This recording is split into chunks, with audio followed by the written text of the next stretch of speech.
विरोधी हैं, अल्पसंख्यक समाज के विरोधी हैं। अब कहीं अल्पसंख्यक समाज के विरोधी हैं तो मैं आपको बताना चाहता हूं, शायद आप बजट का जो भाषण है उसको पढ़ना भूल गए होंगे। हम तो मानते हैं सबका साथ, सबका विकास, सबका विश्वास, जो प्रधानमंत्री जी ने हम लोग को सिखाया है। और इसीलिए जो युवा है, अल्पसंख्यक विशेष रूप से युवा जो है, वो अच्छा पढ़ें और पढ़ के आगे निकले। उसके लिए जो 2 योजना है छात्रवृत्ति की, उसमें 800 करोड़ रुपए रखा है। पता नहीं क्यों नहीं दिखा। मदरसा का जो आधुनिकीकरण हो, जो फारसी और अरबिक पढ़ते हैं, उसके लिए 480 करोड़ रखा गया। ये जो है, आपको मौका मिलेगा, आप बोलिएगा जी साहब, आप जरूर बोलिएगा। तो ये जितनी चीजें हैं उनको देखी नहीं। और कहीं स्वास्थ्य की बात कर रहे हैं। जेई और एईएस एन्सेफेलाइटिस की जो प्रॉब्लम थी, समस्या थी, वहां से खत्म करना शुरू किया। जो जिला अस्पताल है वहां तक की सीटी स्कैन लेकर आए। ये 5 साल में हमने नींव रखी थी, नहीं आपने।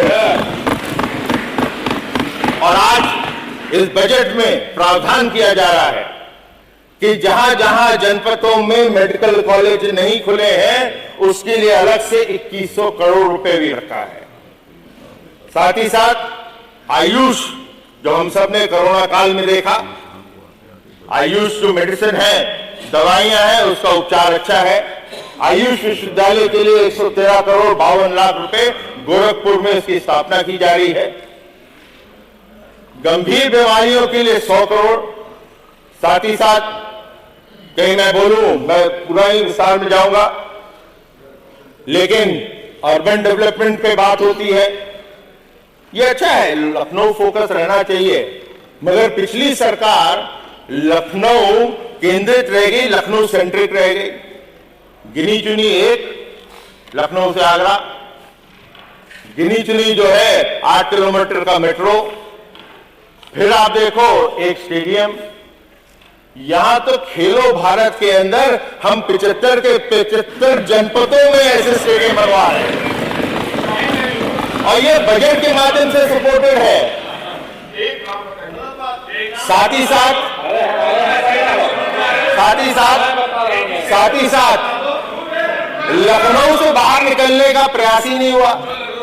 जो झांसी या बुंदेलखंड में रहते हैं, या पूर्वांचल में रहते हैं, या पश्चिमी में रहते हैं, यहां पर जो आरआरटीएस है, उनको दिल्ली से कैसे कनेक्टिविटी मिले, वो करना शुरू कर दिया।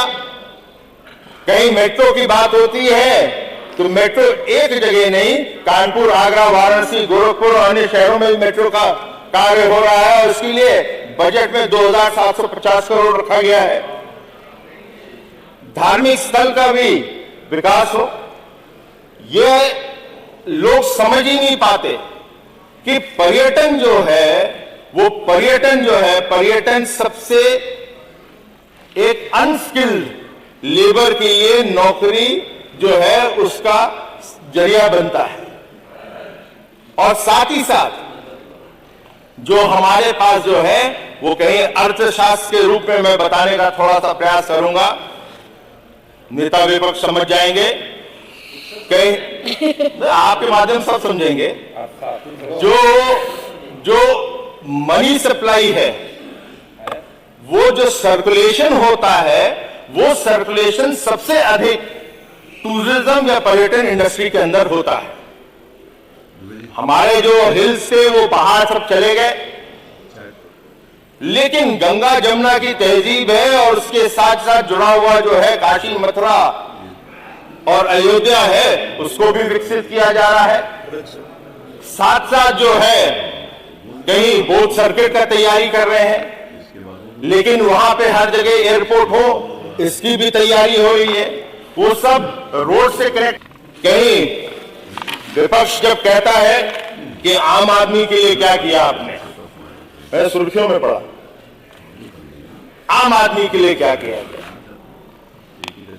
ये भारतीय जनता पार्टी गठबंधन की सरकार है कि चुनाव में जो संकल्प करती है उस संकल्प को बजट के माध्यम से भी पूरा किया जाता है।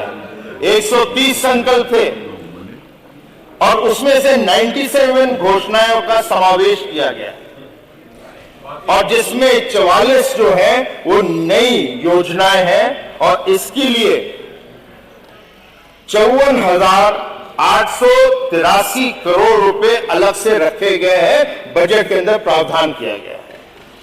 और कहीं हम इन सब चीजों का अपने संकल्प पत्र में पढ़ सके, उसका जिक्र हमारे वित्त मंत्री जी ने विस्तार से किया है। तो मैं घड़ी की तरफ भी देख रहा हूं क्योंकि अध्यक्ष जी को लग रहा था अच्छा बोल रहा हूं इसलिए उन्होंने बजाया नहीं, तो मुझे भी मेरे को ध्यान है आपका सम्मान जो है आप बजा रहे थे, इसलिए चलिए धन्यवाद। इसलिए कहीं प्रधानमंत्री जी के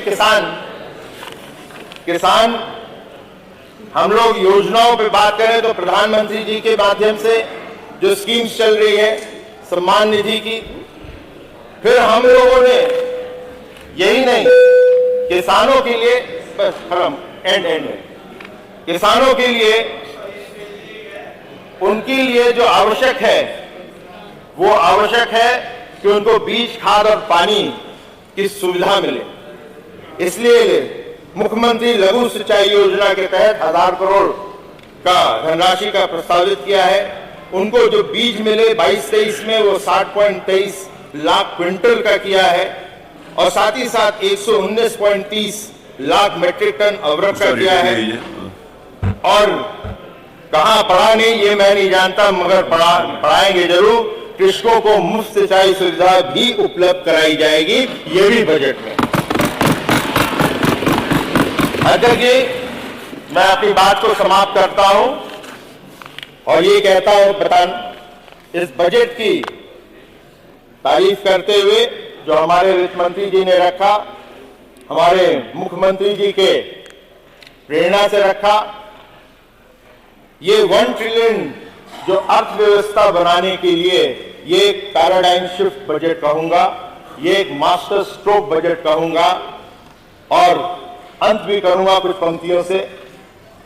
सत्ता के सिंहासन पर भी श्रम जिसका अविराम रहेगा, कीचड़ सी राजनीति में कमल के जैसा काम रहेगा।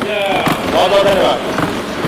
माननीय, आज सभी पार्टी के नेतागणों को बोलने के लिए आज रिक्वेस्ट आई थी, क्योंकि सभी पार्टी के माननीय नेता प्रतिपक्ष शायद सोमवार को बोलेंगे, तो उसके बाद सारी पार्टीज को मैं अवसर दूंगा। आप भी मेरे को कांग्रेस विधानमंडल दल के नेता आदरणीय मुन्ना जी ने 1 मिनट जब बुलाऊंगा तब, तो उन्होंने रिक्वेस्ट करी कि वो पहले बोलने। मैंने माननीय ओम प्रकाश जी से भी रिक्वेस्ट कर लिया कि उनको कहीं जाना है, तो वहां से हम शुरू करेंगे। तो उसके बाद फिर एक एक ये विधानमंडल दल के सम्मानित सारे नेतागण बोलेंगे, फिर इस क्रम को जारी रखेंगे। तो मैं आज जो कल एक परंपरा शुरू करी थी, उस परंपरा में आज 2 माननीय सदस्यों का जन्मदिन आज यहाँ पर है।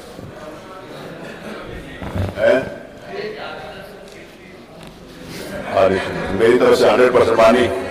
मैं नेता प्रतिपक्ष कोई बात कहते हैं तो मेरा मन करता है कि मैं उसको कभी भी गिफ्ट कभी भी टालूंगा नहीं। नेता प्रतिपक्ष ने एक छोटी सी बात मेरे लिए कही है, निश्चित रूप से होगा आपके बर्थडे पर, आप ही के बर्थडे पर होगा। आज 2 माननीय सदस्यों का आज जन्मदिन है। श्रीमती मुक्ता संजीव राजा हैं आप?